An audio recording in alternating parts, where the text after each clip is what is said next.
Hi, ladies and gentlemen. Welcome to SA Accounting Academy. Here's a short clip on one of our previous webinars. I hope that you really do enjoy it. Ladies and gentlemen, welcome to our annual CIPC update.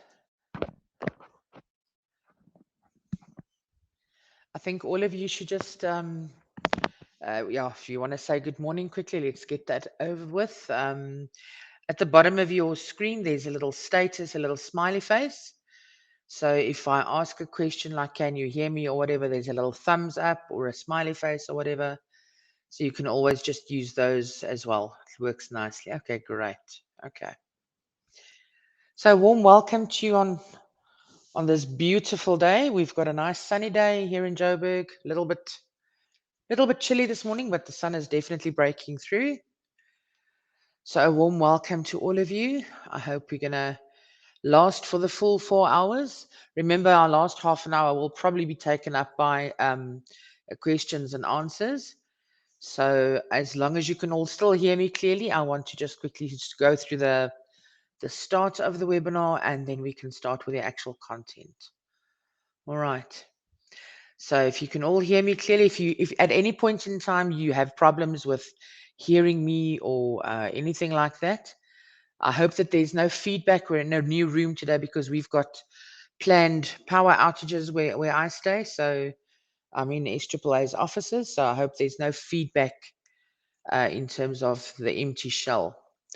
So as long as you can hear me clearly, I'm very, very happy. All right. So if you have any problems during the webinar, just type in a little message and Jeremiah will sort you out. Great. All right. So welcome to our annual CIPC update.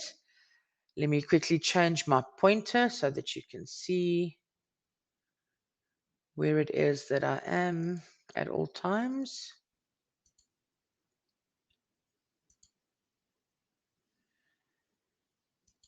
You can all see my pointer, right?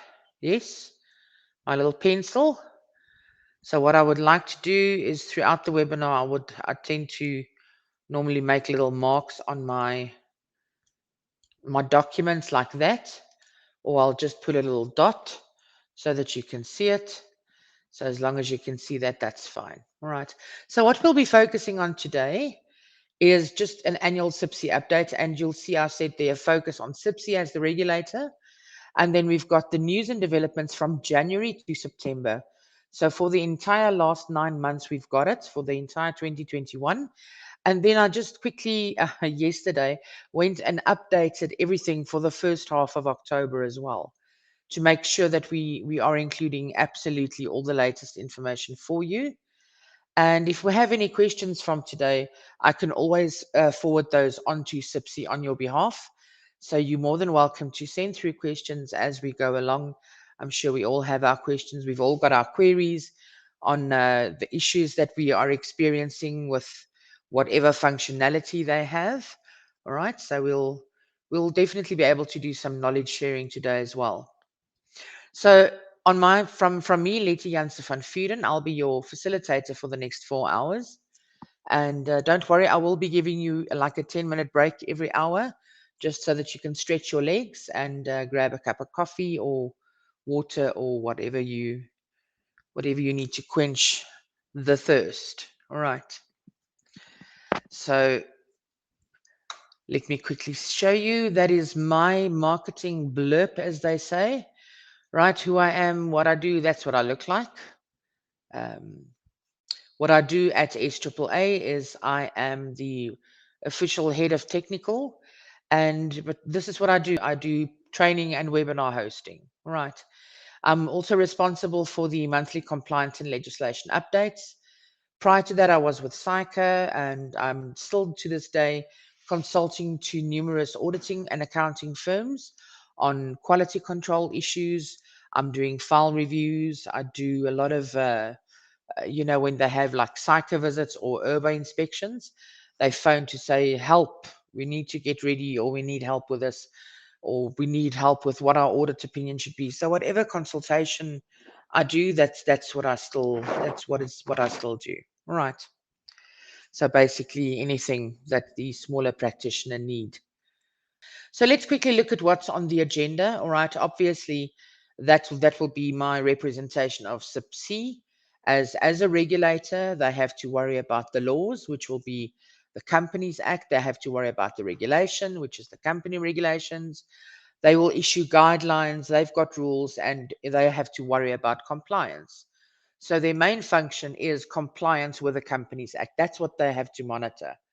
So that's why it's so very important that we are always up to date with what they are issuing. All right. So in terms of the contents of the webinar today, the CIPC update consists of new notices that they issue, practice notes and guidelines that they've issued in the last 9 or 10 months, 9.5 months, I should say, any compliance requirements that they might have specifically documented in a notice. I will then just bring that to your attention as well, because they'll say, for instance, oh, okay, this is now no longer applicable, and from now on we want additional supplementary documents that you must upload, otherwise your application will be rejected. So it helps to know that upfront, all right? And then any operational or administrative matters of importance. There haven't been any operational matters, but there have been two court cases, one very successful one just now in the last month, um, where a company was fined 1 million rand as a result of a compliance order that CIPC issued. So we'll look at that, and you'll never guess that was as a result of the company not issuing the financial statements within 6 months and not issuing them in accordance with IFRS. So a lesson, big lesson to be learned there.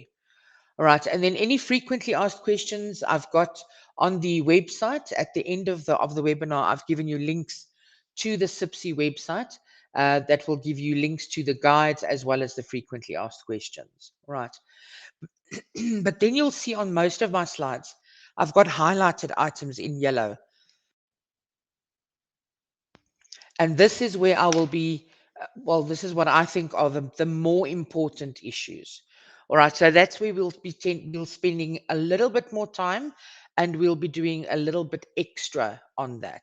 All right, in terms of the contents of it, because you'll see what CIPC does is when they issue a notice, they'll normally issue a notice first to say, oh, we're noticing that people are doing this or doing that, and we think it's problematic.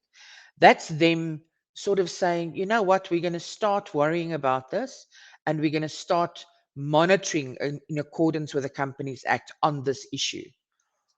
So the fact that they've now been monitoring or tackling two companies with compliance orders for not issuing their financials within 6 months means that that's something that's definitely on their radar. So it means that that's something that we have to worry about as well. Remember, if you are acting in your capacity as an auditor or as an independent reviewer, you certainly have an obligation towards NOCLAR. Even if you just do normal company secretarial work and you are a member or you are a professional accountant, so you're registered with CIPA or CYBA or whatever, if you are bound by the IFAC or the IESBA Code of Conduct, there's a section in there on NOCLAR, NOCLAR, NOCLAR, which stands for non-compliance with laws and regulations, which means that you've got obligations when there's non-compliance with laws and regulations on your client. So normally on an audit, if it is, then we would then evaluate whether or not it's a reportable irregularity, and then report it onto IRBA accordingly. On an independent review, you would then report that onto CIPC accordingly if it is a reportable irregularity. If it's not a reportable irregularity and you're not conducting an audit or a review, but there is still non-compliance with a section of the Companies Act or some law or some regulation, you would then still have to report that to at least the management of the entity, to say to them, guys, you're not doing this properly, sort of come right, because this is an area of contention. So it becomes very important that we realize that we play a role, not just so that we know how to perform the functions on behalf of our clients, but also in our capacity as auditors and accountants and independent reviewers. how to measure and what to do when there is non-compliance with laws and regulations. All right. And the pronouncements that CIPC issue, unless it's a clear guide. I hope that you enjoyed that video. For more of our webinar videos, go to www.accountingacademy.co.za. Thank you and have a lovely day.